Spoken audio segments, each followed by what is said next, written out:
Hace varios años, una revista nacional publicó una caricatura en la que trazaba el desarrollo de un concepto de una empresa comercial, desde, desde su creación por parte de su creador hasta la finalización después de haber hecho unas rondas de la empresa. La caricatura mostró que la idea original pasó por todos los departamentos de la compañía y todos tuvieron la oportunidad de mejorarla y era totalmente irreconocible cuando llegó de nuevo a su creador. Ahora, lo que pretendían hacer en esta caricatura humorística es una realidad que arroja algo a la luz de un tema muy serio, porque lo que sucedió con la idea de esta compañía fue muy similar a lo que sucedió con el mandato de Dios con respecto al sábado o al día de reposo, que esa era una ley que se estableció, que Dios había originalmente dado el día de reposo a la nación de Israel con el propósito básico de darle al pueblo judío un día libre para descansar y refrescarse, para recuperarse de todo el trabajo arduo de la semana. Pero después de que los fariseos lograron poner sus manos en esta y mejorar esta ley, la convirtieron en un tirano opresor que era irreconocible incluso para su creador, el Señor Jesucristo, y es por eso que leemos con tanta frecuencia en el Nuevo Testamento acerca de que Jesús y los fariseos tenían tantos desacuerdos agudos sobre cómo observar el día de reposo. Y uno de estos grandes desacuerdos se encuentra en el comienzo de Lucas 6, que este es el estudio de hoy, y lo continuamos. Ahora bien, sucedió que él estaba pasando por unos campos de trigo en un día de reposo y sus discípulos recogían las espigas, las restregaban en sus manos y comían el grano. Pero algunos de los fariseos dijeron: ¿por qué hacéis lo que no es lícito en el sábado, día de reposo? Respondieron a Jesús y les dijo: ¿ni siquiera habéis leído lo que hizo David cuando tuvo hambre, él y los que estaban con él? Como entró a la casa de Dios, tomó y comió el pan consagrado, el que no es lícito para comer, sino más que a los sacerdotes, y se los dio a sus compañeros, y les decía: el Hijo del Hombre es el Señor de reposo. En otro día de reposo entró a la sinagoga y estaba enseñando, y ahí un hombre que tenía seca la mano derecha. Los escribas y los fariseos lo observaban atentamente a ver si lo sanaba en el día de reposo. Y ya él sabía de lo que estaban pensando y le dijo al hombre: levántate y ven aquí. El hombre se levantó, se adelantó, y Jesús le dijo: ¿es lícito hacer el bien o hacer el mal en el día de reposo, salvar una vida o destruirla? Después de mirarlos a todos, les dijo: extiende tu mano. Y así lo hizo, y su mano fue restaurada. Pero ellos mismos se llenaron de ira y discutían juntos para ver qué le podían hacer a Jesús. Ahora, la semana pasada comenzamos a estudiar uno de estos versículos y les enseñé cómo se conecta este pasaje con el pasaje final del capítulo 5, que es una respuesta a los fariseos que le preguntaron a Jesús por qué él y sus discípulos no seguían la costumbre de ayunar con frecuencia como ellos lo hacían, que era una costumbre, era una tradición que no parecían seguir. Jesús usó una ilustración sobre el vino nuevo y los odres viejos para explicar su posición. Para poder entender esto, les dijo lo siguiente: usted no le podría echar vino nuevo a unos odres viejos, porque a medida de que el vino nuevo se fermenta y se expande, reventaría los odres viejos y gastados. Así que al mismo tiempo usted no podría poner vida nueva, su vida, la vida en el Evangelio, en las viejas tradiciones y rituales religiosos hechos por el hombre, gastados como el ayuno frecuente, que es lo que hacían los hombres. Eran rituales y tradiciones. Lo que quería que los fariseos entendieran de que él no había venido a continuar o enseñar sus tradiciones humanas que oprimían a la gente, sino él vino a liberar a los hombres de estas reglas gravosas y asfixiantes, llamándolos aquí a experimentar una nueva vida en él. Y lo más pesado de todas estas costumbres religiosas fueron las reglas del día del reposo inventadas por los rabinos en ese día. Y por eso es que, como vimos la semana pasada, Lucas abre en el capítulo 6 hablándonos de un conflicto entre Jesús y los fariseos sobre cómo observar el día de reposo. Ahora bien, el tema específico, si usted lo recuerda, en el centro de este momento es que los fariseos acusaban a los discípulos de Cristo de quebrantar la ley mosaica.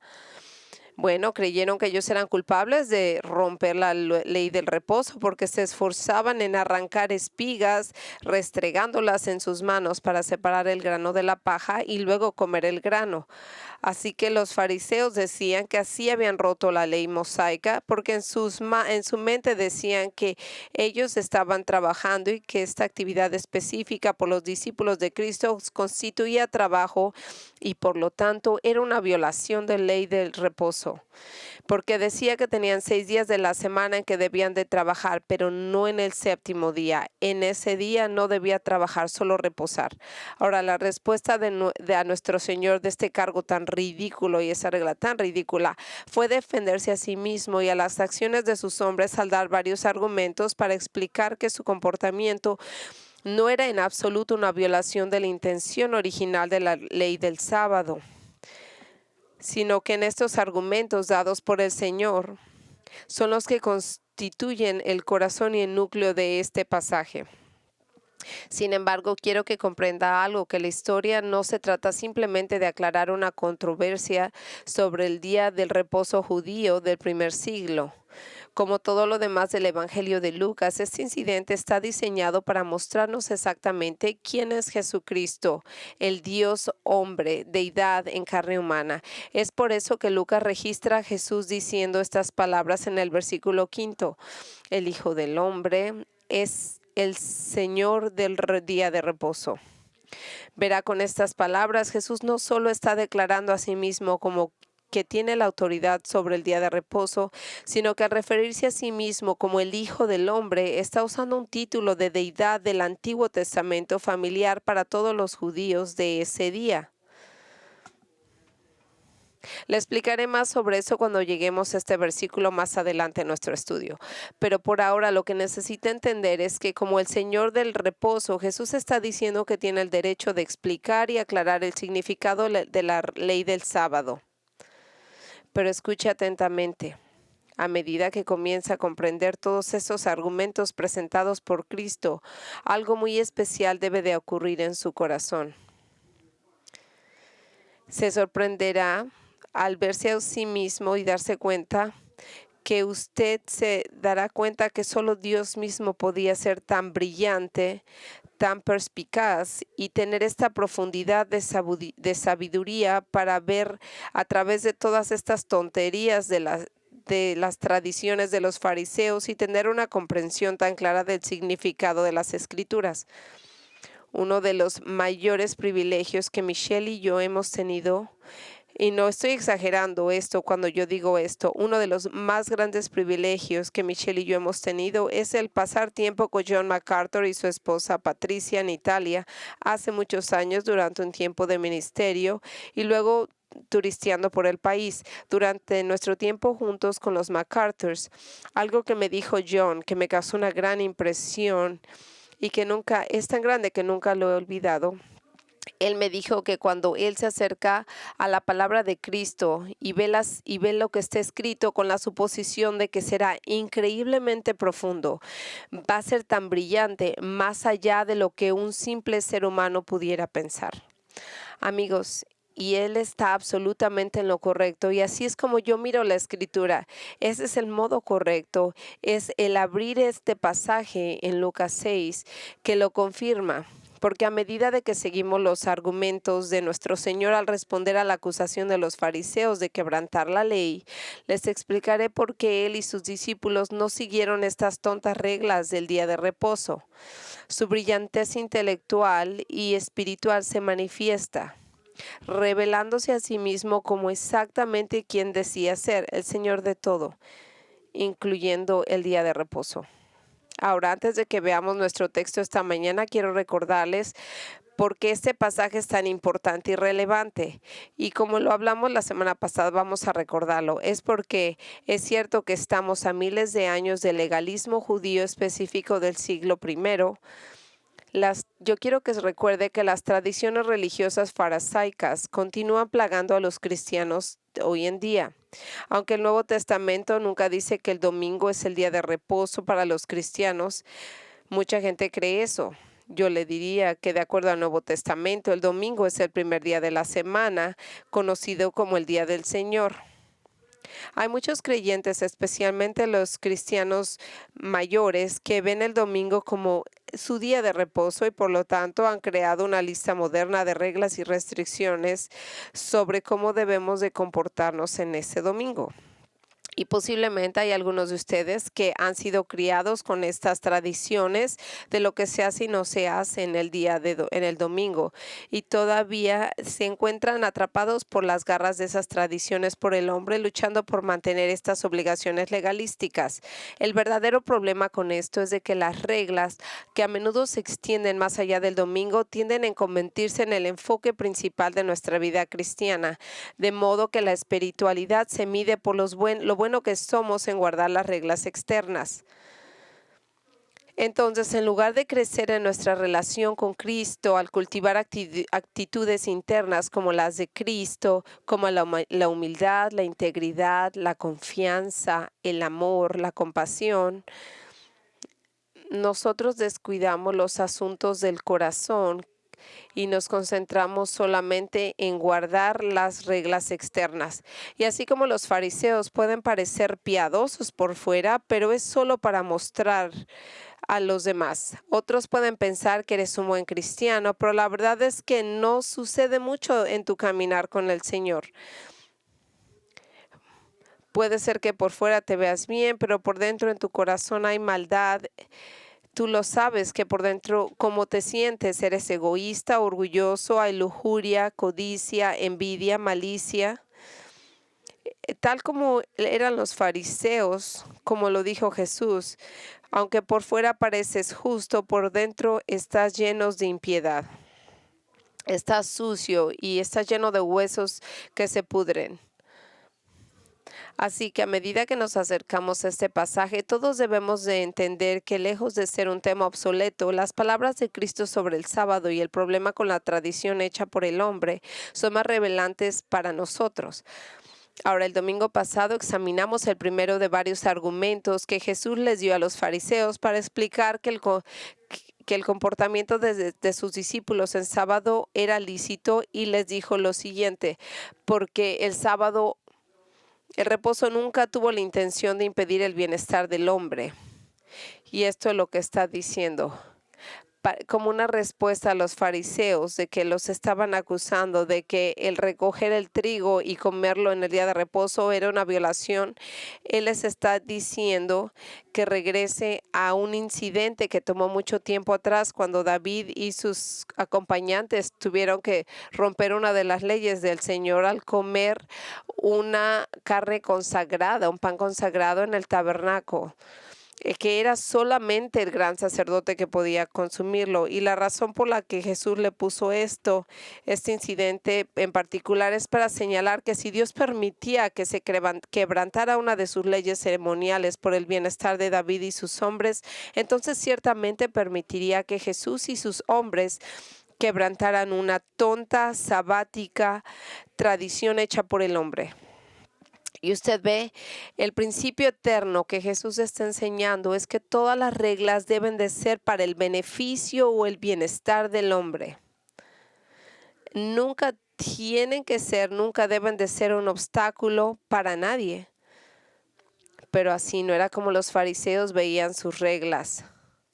No les importaba que Jesús y sus seguidores tuvieran hambre, lo único que les importaba era que tenían una regla que nunca debía romperse y sin importar las circunstancias. Pero en su celo religioso habían olvidado una gran verdad acerca de ser misericordiosos, compasivos, y no les importaba a la gente, solo les importaba que se llevaran a cabo sus tradiciones religiosas. Pero afortunadamente para Dios no es así. Él no es así.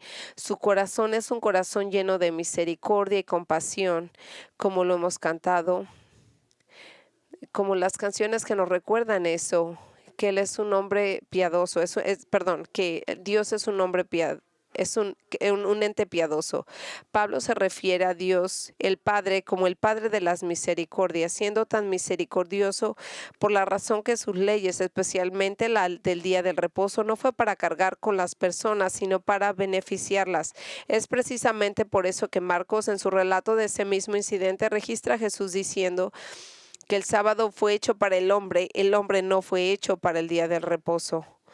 Es decir, el día de reposo no fue hecho por Dios para esclavizar a los hombres al restringir todos sus movimientos, sino que fue instituido por Él para servir a los hombres. Es decir, el día de reposo no fue diseñado para ser nuestro amo, sino más bien para ser nuestro servidor y beneficiarnos. Y es por eso que todos los que están en la posición de autoridad sobre alguien, maestros, si usted tiene una autoridad sobre alguien, usted nunca debe de tener mucho cuidado de nunca permitirse volverse tan rígido e inflexible con las reglas y políticas que pierde usted la opción de ser misericordioso. A menos de que sea un problema moral, uno debe de estar claramente explicado en las escrituras. Está bien cambiar una regla para el beneficio de alguien. Necesitamos asegurarnos de que nuestras reglas sean realmente servibles y no tiranas. Y a base de este enfoque de las reglas es que si Dios permitió que se rompiera una de sus leyes ceremoniales para el beneficio de David y sus hombres, entonces usted y yo ciertamente podemos permitir también que se rompa una de nuestras leyes creadas por el hombre, si beneficia a alguien. Y esto es precisamente el punto que Jesús estaba haciendo con los fariseos. Pero Él no terminó de tratar este tema porque Él procedió a dar a los fariseos un segundo argumento para explicar el comportamiento de Él y sus discípulos el día de reposo y que era lícito. Una vez que les había dicho que la ley del sábado, del reposo, nunca tuvo la intención de impedir el bienestar del hombre, ahora les dice que el día del reposo nunca tuvo la intención de impedir el ministerio. Ahora, para ver este argumento en particular, debemos volver al relato de Mateo sobre este incidente, porque es en él que Mateo nos dice que leemos cómo Jesús le dijo a Lucas. Y así fue como lo registró. Mateo 12:5. ¿O no habéis leído en la ley del reposo de los sacerdotes que en el templo ¿Qué no habéis leído en la ley del sábado que los sacerdotes en el templo quebrantan el sábado y aún así son inocentes? Ahora, después de haber remitido a los fariseos la historia del Antiguo Testamento sobre David y sus hombres, Jesús una vez más viene y les vuelve la atención a los fariseos del Antiguo Testamento, recordándole a los sacerdotes judíos que tenían que trabajar en el templo todos los días de descanso y ellos no se veían culpables de quebrantar la ley. Verá, todos los judíos de esa época sabían muy bien que los sábados se requería que sus sacerdotes estuvieran en el templo, donde harían el trabajo de encender los fuegos del altar, matar a los animales, hacer el sacrificio y luego levantar los cadáveres y colocarlos en el altar. De hecho, de acuerdo a Números 28, del 9 al 10, los sacerdotes en realidad tenían que trabajar mucho más fuerte que cualquier otro día de la semana en el día de reposo, porque en ese día se les ordenó ofrecer el sacrificio de 2 corderos, además de todas las ofrendas diarias que eran normales. Ahora, la razón por la que Jesús mencionó esto para los fariseos es de que así les recordaba cómo los sacerdotes trabajaban los días de reposo y no eran culpables, nadie los culpaba de quebrantar ninguna ley.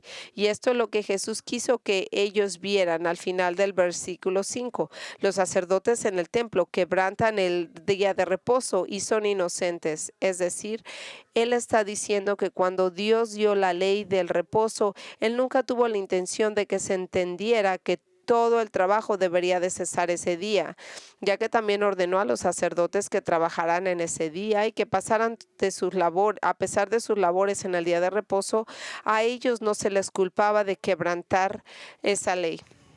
Ahora, al decirles esto, lo que Jesús estaba haciendo, estaba desafiando a los fariseos a comprender una verdad importante acerca de la intención original de Dios al instituir la ley del reposo. Y esto es, Dios nunca tuvo la intención en su mandato de dejar de trabajar el sábado para entenderse como una ley moral innegociable que prohibía todo tipo de trabajo ese día. Por necesidad había ciertas actividades que se tenían que llevar a cabo y por lo tanto Dios ordenó que así se hiciera. Y la obra del ministerio de los sacerdotes era una de esas. Pero es importante que entendamos que uno de los principales propósitos, uno de ellos, no todos, pero uno de los propósitos de esta ley de reposo era frenar la tendencia natural del hombre de nunca tomarse un día libre de sus labores diarias de la semana, porque ya fuera por avaricia, porque quería trabajar para ganar más dinero, sino más bien para poder recordarles que el día de descanso era para una persona que era adicta al trabajo y codicioso para que parara. Ahora escuchen, no todo el trabajo está motivado por el deseo de hacer dinero. Algunos trabajos involucran servir a Dios en el ministerio y eso es precisamente a lo que los sacerdotes estaban llamados a hacer. Por lo tanto, su trabajo del sábado estaba permitido y es interesante darse cuenta que incluso el día de hoy en Israel esa verdad está entendida por la gente. Recuerdo que uno de nuestros viajes a la Tierra Santa, nuestro guía turístico nos dijo que en Israel todos los negocios se cierran en el día de reposo porque ningún judío puede trabajar ese día. Ahora, yo estoy escuchando esto y encontré bastante interesante. Fíjese, era fascinante. ¿Por qué? Porque él nos estaba diciendo eso en el día de reposo. Y él estaba trabajando, así que le dije, yo siempre me siento muy cerca de él. Y yo le dije, entonces, ¿por qué trabajas tú? Y sabe lo que él me dijo, bueno, porque yo estoy aquí lo mío es un ministerio. Ah, ok, ahí está. Él está haciendo un ministerio, no un trabajo. Entonces, es realmente para que usted pueda ser un guía turístico, usted tiene que ir por el Ministerio de Turismo. Así que yo pudiera ser, no podía ser nada más un guía turístico, tiene que ser un ministerio, si no yo rompería la ley. Entonces ahí lo tiene. Incluso en Israel de hoy existe un entendimiento que no todo el trabajo tiene que cesar el día de reposo. El trabajo del ministerio está permitido ese día y eso es exactamente lo que Jesús les está enseñando a los fariseos. Les está diciendo que a pesar de su enfoque inflexible de que todo el trabajo debe de cesar ese día, el trabajo del ministerio está permitido porque las escrituras enseñan que los sacerdotes deben de hacer su servicio sagrado en ese día de reposo. Ahora, amigos, en principio, esto realmente no es diferente que a alguien en el día de hoy afirme que el domingo es el sábado cristiano y por lo tanto tiene a un creyente que no debe de trabajar en los domingos. Pero eso está mal porque los pastores y otros trabajadores cristianos tienen que trabajar ese mismo día. De hecho, como los sacerdotes del Antiguo Testamento que trabajaban más duro el sábado que más de los otros días, los pastores tienen que esforzarse más en sus labores dominicales que en cualquier otro día de la semana. Y entonces yo recuerdo que decían, a mí me ha dicho un vecino, yo pensé que los pastores solo trabajan los domingos, pero no es así. Entonces la verdad eterna que Jesús estaba enseñando era que la ley del reposo nunca tuvo la intención de ser una regla dura e inflexible que aplicaría en todos los ámbitos para todos los trabajadores y que nadie hiciera nada. Esto más bien era algo que no aplicaba a los sacerdotes que tenían un ministerio el día del reposo. Mire, ponga atención, porque hay algo todavía más importante con conexión con esto, de lo cual Jesús les vino a decir a ellos. Mire lo que les dijo en el versículo 6. Estamos en Mateo 12 al 6. Pero yo os digo, de aquí hay algo más grande que el templo. Y una vez que les dijo de esto, les acaba de hablar del ministerio del templo, ahora ahí les dice, pero yo les digo aquí que hay algo más grande que en el templo. Y hay algo que es el mismo. y lo que es más grande se refiere a Jesús, a él mismo, y el punto que le está diciendo al decirles esto a los fariseos es que si los sacerdotes se les permite violar la ley del reposo con el propósito de ministrar al templo, cuánto más él y sus discípulos deberían de ser considerados inocentes de quebrantar la ley del sábado, ya que él es más grande que el templo y él y sus discípulos están realmente involucrados en la obra de servir a Dios. Amigos, esta declaración de Jesús debe haber dejado absolutamente atónitos a los fariseos, porque en sus mentes nada más que Dios mismo era más grande que el templo. Pero esa es exactamente la razón por la que Jesús está diciendo lo que está diciendo. Al decirles que Él es más grande que el templo, les está diciendo que Él es Dios. Y como Dios, todo lo que hace involucra el ministerio y toda su vida está orientada al reino. Incluso el recoger grano en el día de reposo para él y sus hombres puede ser físicamente fortalecidos y sostenidos para llevar a cabo su trabajo. Estaba relacionado con su ministerio. Y eso es lo que les estaba diciendo a ellos. Por lo tanto, él tiene todo el derecho de hacer lo que quiera hacer en ese día de reposo, porque lo que él está haciendo es todo un ministerio. Y como sigue demostrándonos, este ministerio implicó la obra de ser misericordioso con los demás. Y esto nos lleva al tercer argumento que Jesús les dijo para explicar la conducta de él y sus discípulos en el día de reposo, que era lícito. Primero dijo que el día de reposo nunca tuvo la intención de impedir el bienestar del hombre. Les dijo que el día de reposo tenía la intención de causar un obstáculo en el ministerio, y ahora les dice que el día de reposo nunca tuvo la intención de impedir los actos de misericordia.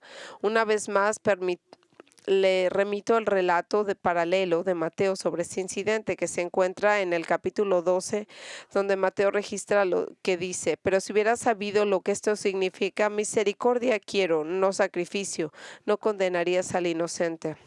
Y ahora, tal como lo había hecho al mencionar la historia de David y sus hombres comiendo con el pan consagrado y los sacerdotes trabajando en el día de reposo, Jesús vuelve a apelar las escrituras del Antiguo Testamento para hacer un punto con los fariseos, solo que esta vez su punto es una reprensión punzante.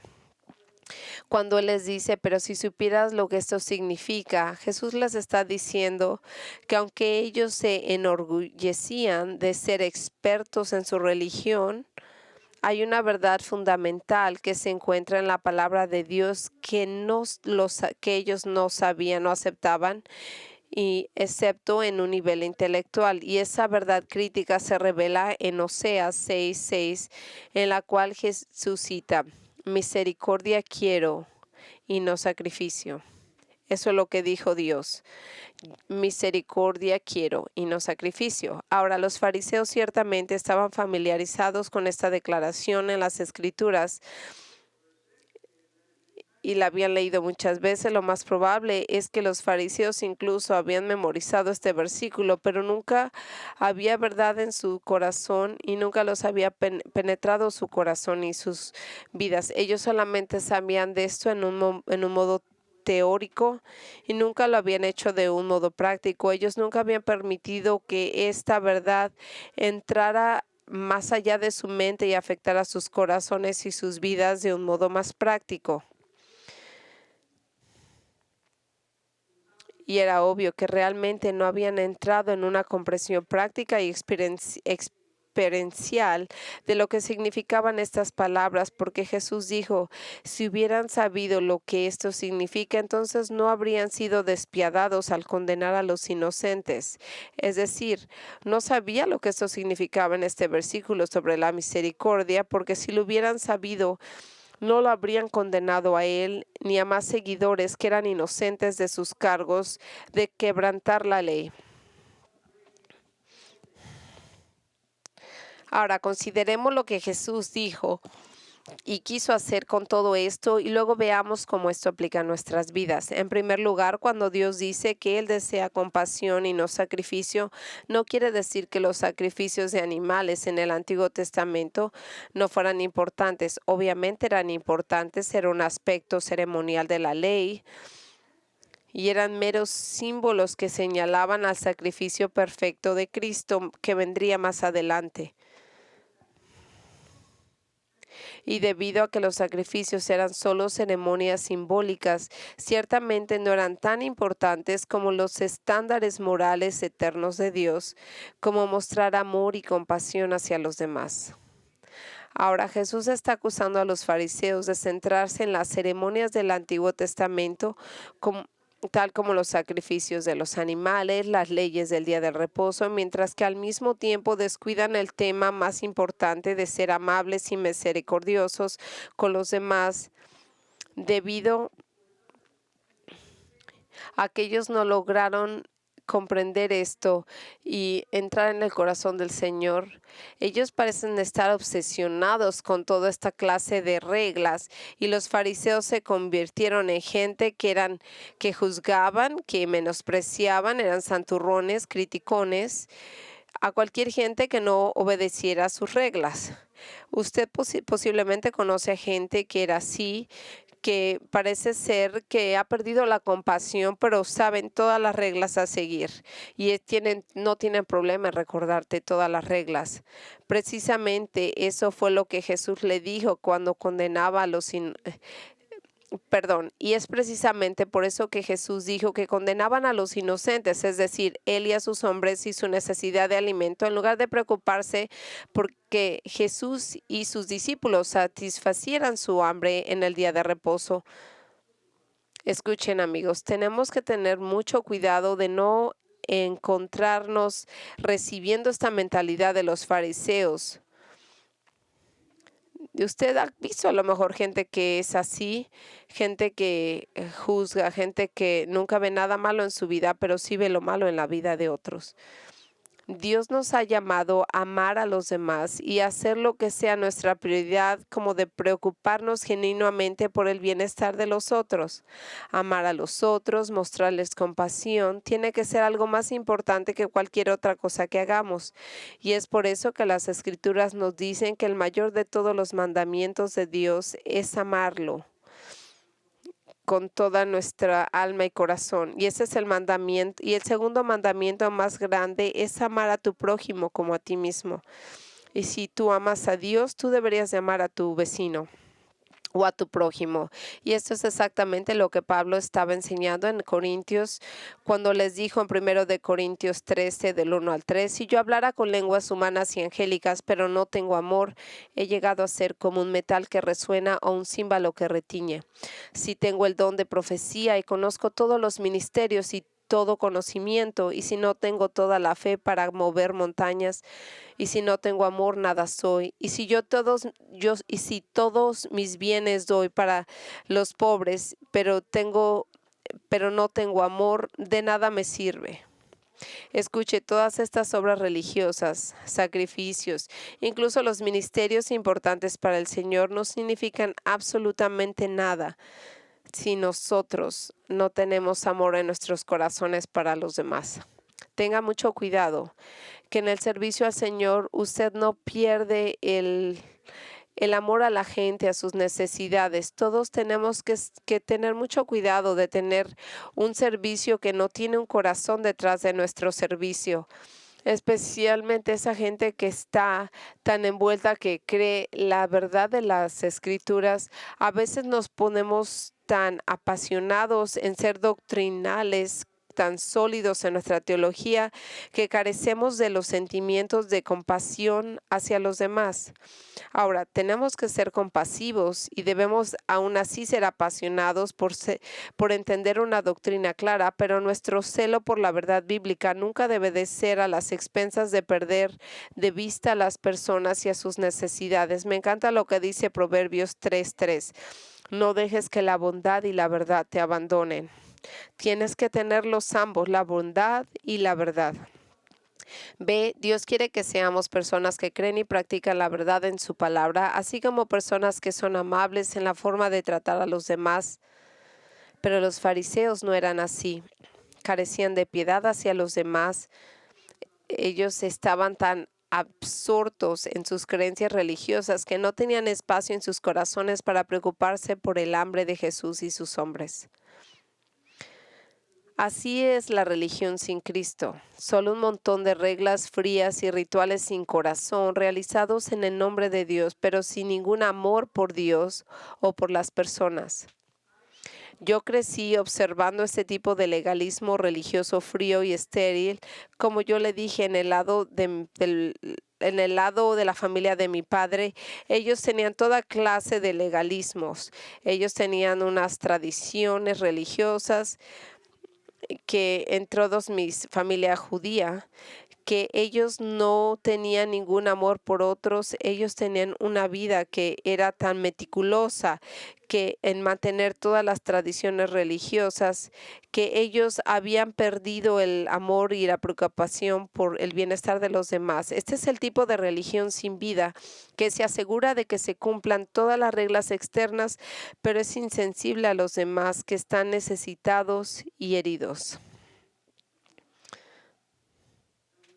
Ahora, cuando Jesús reprendió a los fariseos por no entender esta gran verdad de que Dios desea compasión y no solo un sacrificio, deben de haber estado muy agitados con él, preguntándose quién se cree que es él para decir tales cosas acerca de nosotros que no conocemos nuestras Biblias. Y así, mientras Jesús continúa, él les dice exactamente lo que está pasando y les dice, cuando él regresa a Lucas, regresemos a Lucas 6, donde él encuentra en el versículo 5, y les dijo aquí, él les decía, el Hijo del Hombre es el Señor del reposo. Ahora, los fariseos no se dieron cuenta de que la declaración anterior de Cristo sobre ser más grande que el templo era un reclamo a su deidad. Entonces ellos ciertamente lo entendieron ahora, porque no solo declara muy claramente como Señor soberano del día de reposo, de modo que tiene todo derecho a decir que Dios desea su compasión incluso en este día, sino también les dice que el Señor, que Él es Dios, por llamándose a sí mismo el Hijo del Hombre.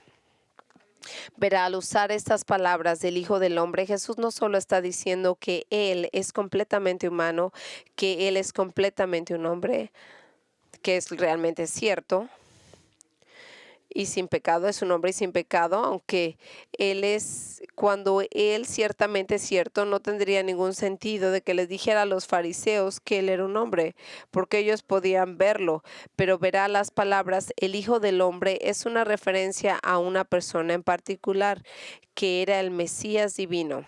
Y cada persona judía en el primer siglo de Israel sabía esto, porque en Daniel 7 el profeta escribió acerca de él y lo llamó el Hijo del Hombre.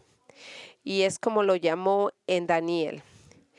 Y esto es lo que dijo en Daniel 7, del 9 al 10 y luego en el 13, 14. Seguí buscando hasta que se establecieron tronos y el anciano de los días se sentó. Su vestidura era blanca como la nieve y el cabello de su cabeza como pura lana. Su trono ardía en llamas, sus ruedas eran fuego ardiente. Un río de fuego corría y saliendo delante de él, miles y miles lo asistían. Y miriadas estaban de pie delante de él, y se sentó al tribunal y se abrieron los libros. Seguí mirando en las visiones nocturnas y he aquí con las nubes, en el versículo 13, seguí mirando en las visiones nocturnas y he aquí con las nubes del cielo venía uno como el Hijo del Hombre y se acercó al anciano de días y fue presentado a él, y a él se le dio el dominio, la gloria y el reino, que todos los pueblos, naciones y hombres de todas las lenguas podrán servirle. Su dominio es un dominio eterno que no pasará. Su reino es un reino que nunca será destruido. Con respecto a la identidad de este Hijo del Hombre, no hay nadie más que R.C. Sproul dijo esto. Él, semejante al Hijo del Hombre, en este pasaje es una figura exaltada, alguien a quien se le da el poder para gobernar y reinar en el nombre de Dios. El anciano de los días no es un mero humano, sino más bien uno con autoridad divina. Al usar el nombre para sí mismo, Jesús reclamando la deidad. Entonces, cuando Jesús usa el título Hijo del Hombre en Lucas 6:5, está afirmando ser aquel que viene del cielo, que lleva a la medida completa su deidad con él, y con esa deidad la autoridad completa que está asociada con él. Amigos, los fariseos entendieron exactamente el título que estaba usando Jesús. Él sabían que él estaba clamando ser Dios. ¿Y cómo es que yo le digo esto? Porque más adelante, cuando ellos lo llevaron al juicio, en ese momento, ellos vienen y cuando él dice que él era el Hijo del Hombre, y fue ahí cuando ellos lo condenaron a morir por blasfemar, porque ellos entendieron ahí que él estaba diciendo que él era el Mesías divino. Y esto es lo que dice Mateo 26, del 63 al 65. Y aquí el sumo sacerdote le dijo: te conjuro por el Dios vivo que nos diga si tú eres el Cristo, el Hijo de Dios. Y Jesús le dijo: tú mismo lo has dicho, sin embargo os digo que de aquí delante de ustedes veréis al Hijo del Hombre sentado a la diestra del poder y viendo sobre las nubes del cielo. Entonces el sumo sacerdote rasgó sus vestiduras y dijo: ha blasfemado. ¿Qué más necesidad tenemos de testigos? He aquí, ahora habéis oído esta blasfemia. ¿Qué te parece? Ellos respondieron: él merece la muerte. Y ahora, regresando a Lucas 6, el punto que Jesús estaba señalando es de que como Dios y Señor sobre el día de reposo, Él tiene la autoridad de declarar que el sábado nunca tuvo la intención de obstaculizar los actos de misericordia. Y para poder recalcar este punto, Jesús pasó a dar una demostración e ilustración de lo que significa mostrar misericordia en el día del reposo, incluso si esto significa romper una tradición hecha por el hombre. En Lucas 6, del 6 al 7, dice lo siguiente: otro sábado entró en la sinagoga y estaba enseñando, y ahí un hombre que tenía una mano seca, tenía seca la mano derecha, y los escribas y los fariseos lo observaban atentamente para ver si iba a sanarlo en el día de reposo, para encontrarlo y acusarlo. Ahora, Lucas nos dice que fue en otro día diferente de reposo, es decir, este era otro conflicto que se encontró Jesús con los fariseos. Sin embargo, este es un nuevo conflicto que fue realmente una continuación anterior, y es muy probable que hayan tenido lugar poco tiempo después de la otra. Y la razón por la que Lucas nos habla de este conflicto en particular es porque refuerza la verdad que acaba de contarnos sobre Jesús, enseñando a los fariseos a anteponer la misericordia ante las reglas de los hombres. Ahora, en contraste al conflicto del día de reposo anterior que se dio a lugar en el aire libre en los campos de trigo, este nuevo conflicto se dio lugar en un lugar adentro de una sinagoga, probablemente donde Jesús estaba enseñando. Y Lucas nos dice que asistió a este servicio de la sinagoga un hombre cuya mano derecha estaba seca. No dijo que si su mano. Lucas, diciendo aquí como un doctor, él decía que su mano derecha estaba paralizada. Entonces Lucas es más específico, nos dice aquí que su mano estaba seca, estaba arrugada, coja, paralizada. No trabajaba. Y además de ese día habían asistido unos escribas y fariseos, de lo que Lucas nos dice que estaban observando atentamente si él sanaría en el día de reposo para encontrar una razón de acusarlo. Estos hombres estaban ahí para adorar a Dios, estaban ahí para ver si Jesús curaría a alguien, para que pudieran acusarlo de violar la ley mosaica al hacer trabajo en el día de reposo. Al comentar sobre los motivos de los fariseos, un maestro de la Biblia señaló: irónicamente, estos autoproclamados guardianes del sistema del sábado no querían impedir que Jesús rompiera las reglas de ese día. En realidad querían que él realizara una curación para tener motivos para acusarlo. El hecho de que Cristo realice una sanidad se adaptaría mejor a su odio atroz. Curiosamente, nunca a lo largo de todo su ministerio dudaron de su capacidad de sanar, lo que probó su capacidad de perdonar el pecado. Sin embargo, el razonamiento intricado en sus corazones pecaminosos, orgullosos y obstinados era de que si Jesús sanaba, la consecuencia sería que podrían acusarlo de quebrantar la ley del reposo. Verá, de acuerdo a sus tradiciones tontas y despiadadas, la única justificación para dar algún tratamiento médico el día de reposo era una situación de vida o muerte. Esto ciertamente no fue el caso de este hombre con la mano seca. Jesús podía haber esperado fácilmente hasta el día siguiente para sanar su mano, porque su vida no estaba en peligro. O sea, él tenía esa condición, imagino, por más tiempo, pero él no lo hizo. Él eligió a propósito sanar la mano de este hombre en el día de reposo durante un servicio en la sinagoga para que todos pudieran ver lo que él había hecho.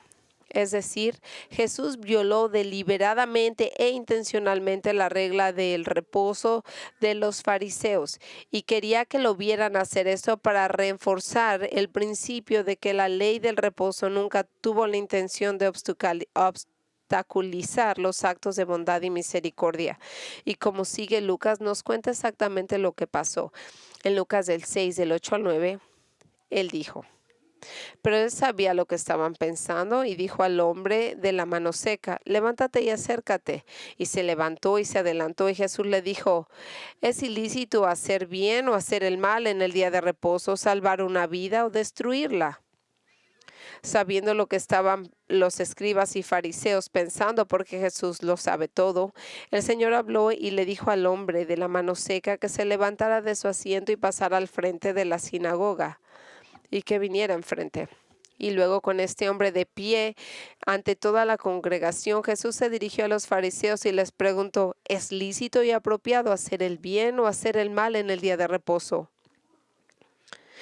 ¿Es lícito salvar una vida o destruir una vida? Es decir, Jesús le estaba preguntando si era lícito hacer cosas buenas el sábado, como curar una mano seca de un hombre que estaba enfrente de ellos. Ahora, la respuesta a esta pregunta era tan obvia que un niño pequeño podía haberla dado. Por supuesto que es correcto ayudar a alguien en el día de reposo, así como es correcto hacer el bien a cualquier persona cualquier día de la semana. Es como preguntar: ¿es correcto que un médico ayude a un paciente en el día de reposo o debería de esperar un día más? Es correcto que un médico trate a un paciente cuando lo necesita. Curiosamente, en el relato de Mateo, este mismo incidente registra a Jesús también diciendo estas palabras. En Mateo 12, del 11 al 12. ¿Qué hombre hay de vosotros que tenga una oveja y que si el día de reposo se le cae a un hoyo, no la agarra y la saca? ¿Cuánto más valioso es entonces el hombre que una oveja? Así pues, es lícito hacer el bien en el día de reposo. Ahora, al hacer la pregunta de esta manera, Jesús está exponiendo su hipocresía, porque estos hombres sabían muy bien que si una de sus ovejas hubiera caído en un pozo en el día de descanso o de reposo y ellos necesitaban ir a rescatarla, lo harían en ese mismo momento, en ese mismo día, sin importar el hecho de que significaba trabajar muy duro en el día de descanso. ¿Y por qué harían esto? Porque los afectaría financieramente. Y así que al hacer estas preguntas, Jesús grabó en sus mentes algo que ya sabían, que era lícito hacer el bien en el día de reposo. Era lo correcto, hacer lo que es correcto, aunque fuera en el día de descanso. Y si eso era cierto, y lo era, entonces, ¿por qué tenían tanto problema con que él hiciera el bien a un hombre con su mano seca, curándolo en el día de reposo? Ya que los hombres creados a la imagen de Dios eran mucho más valiosos que una oveja. Verá, los fariseos tenían más preocupaciones y compasión por uno de sus animales que por un mismo ser humano. Esa fue la tragedia de los fariseos, y su legalismo es que se consideraban a sus tradiciones y creencias religiosas por encima del bienestar de sus semejantes. Así que los animales pudieran ser tratados mejor que la gente. En nuestro mundo moderno podemos ver lo mismo en la religión del hinduismo, que trata a las vacas sagradas mejor que a las personas. En India se permite que la gente se muera de hambre en las calles, pero las vacas se les alimenta muy bien. Al igual que la religión de los fariseos, el hinduismo es una religión sin piedad por la vida humana. Pero en contraste con los malvados fariseos, nuestro Señor es misericordioso.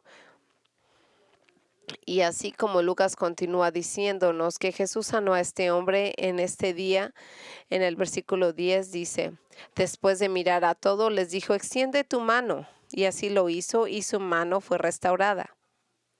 Qué precioso. Habiendo hecho estas preguntas a los fariseos acerca si era lícito hacer el bien, Jesús esperó su respuesta, pero cuando no hubo respuesta, después de mirar a su alrededor, lo que significa que simplemente los miró fijamente, y Marcos agrega, él los miró con ira, afligido por su dureza de corazón. Finalmente, Qué gran dolor para él, porque a ellos no les importaba este hombre, les importaban más posiblemente sus ovejas. Finalmente le dijo al hombre de la mano seca que la extendiera, y él misericordiosamente restauró su mano por completo, enfrente de todos.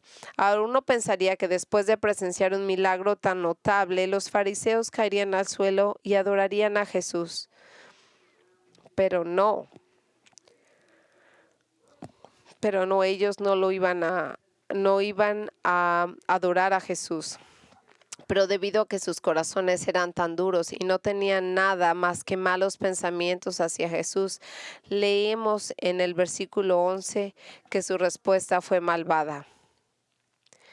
Ellos mismos se llenaron de ira y discutían juntos lo que le podían hacer a Jesús. Y según a Mateo y a Marcos, fue este momento en que los fariseos comenzaron a formular en sus mentes un plan de cómo podían matar a Jesús porque lo odiaban, y empezaron en sus mentes a crear un plan para ver cómo podían matarlo.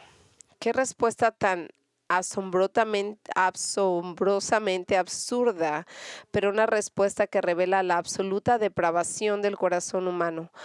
Aquí hay hombres que afirman amar tanto a Dios, que tratan de guardar meticulosamente su ley, pero ahora están conspirando para quebrantar la misma ley al matar a Jesús, quien es Dios y aquel que le dio la ley. Verá, esto si no es una cosa realmente ridícula, no sé qué lo será, pero la verdad es de que estos hombres ni amaban a Dios ni amaban su ley, solo se amaban a sí mismos y al poder que tenían para controlar a las personas con sus tradiciones religiosas sin sentido. Y cuando vieron que Jesús amenazaba a su poder controlador, buscaron eliminarlo, tratando de matarlo. Verán, amigos, el odio irracional de los fariseos hacia Cristo revela la verdad sobre todos nosotros. Como nosotros tienen un gran odio, mucha gente, ese odio irracional por Jesús. Nosotros nacemos en este mundo como pecadores por naturaleza que aman las tinieblas más que a la luz. Y por eso nosotros amamos esa oscuridad. Nosotros no amamos a Dios. Nosotros lo odiamos cuando nacemos. Y el único Dios que creamos en nuestra mente es el que nosotros creemos, pero no el Dios de la Biblia, porque amamos la oscuridad y odiamos a la luz, porque en la luz podemos ver toda nuestra suciedad y podemos ver todo nuestro pecado. Puede que usted sea una persona muy religiosa y muy celoso en su fe, tal como lo eran los fariseos, pero el celo religioso no es lo mismo que tener una relación con Dios. Al contrario, puede usted ser religioso, pero puede usted estar perdido y usted puede pensar que algún día va a estar enfrente de Dios. Y cuando usted ya esté en el infierno, posiblemente ahí ya no va a haber arrepentimiento. Usted tiene toda la eternidad para pensar lo que haría. Y al contrario de lo que puede usted pensar, el cristianismo no es una religión de lo que puede o no puede hacer. Es un mensaje de Dios acerca de tener una relación de amor con Él, que solo sucede cuando confía en Cristo como su Señor y su Salvador. Entonces, Eso solo pasa cuando usted pone su fe en Jesucristo como el que murió en la cruz por usted y Él se convierte en su Señor y Salvador. No lo dude. Si usted no tiene una relación con Jesús, si usted es solamente religioso, usted tiene problemas porque si usted se muere hoy, usted no va al paraíso. Así que deje su pecado. Dice, aléjate del pecado y ven acá a Jesús. Pon tu fe en Él, solamente en Él, para tu salvación. Y con eso viene una actitud de obediencia, una actitud que dice que Él es nuestro amo y Señor. Eso es, amigos, cómo es que uno se convierte en un cristiano verdadero. Si a usted le gustaría hablar con alguien acerca de lo que estamos hablando, véngame a ver al final del servicio. Padre, nosotros te agradecemos por estas palabras increíbles. Y Señor, nosotros recordamos que tú eres brillante, que tú eres bueno, que tú eres brillante, que tú eres bueno, que tú eres profundo al revelarte como quien realmente eres. Eres Dios. Y nosotros aquí nos inclinamos nuestra rodilla enfrente de ti, aunque los fariseos no lo entiendan, pero nosotros estamos aquí orando, Padre, de lo que leemos, de lo que nos enseñaste aquí, que podemos entender esas verdades y de que nosotros podemos encontrar que podemos ser flexibles con nuestras reglas para tener compasión por otros. Señor, te pedimos que nos ayudes a no ser como los fariseos, que nosotros profesamos ser cristianos, pero que somos malos, somos malvados, juzgamos a otros, buscamos el error en la otra gente. Pero no, Señor, enséñanos a ser buenos, piadosos y que nos importen las necesidades de los otros y como congregación podamos reflejar todo lo que tú nos has enseñado en este pasaje y cualquier persona que está aquí que posiblemente es religiosa o es más, ni es religiosa, pero no conoce a Jesús. Nosotros pedimos que tú puedas revelarle tus corazones y que hoy sea el día de su salvación. Todo esto lo pedimos en nombre de Jesucristo.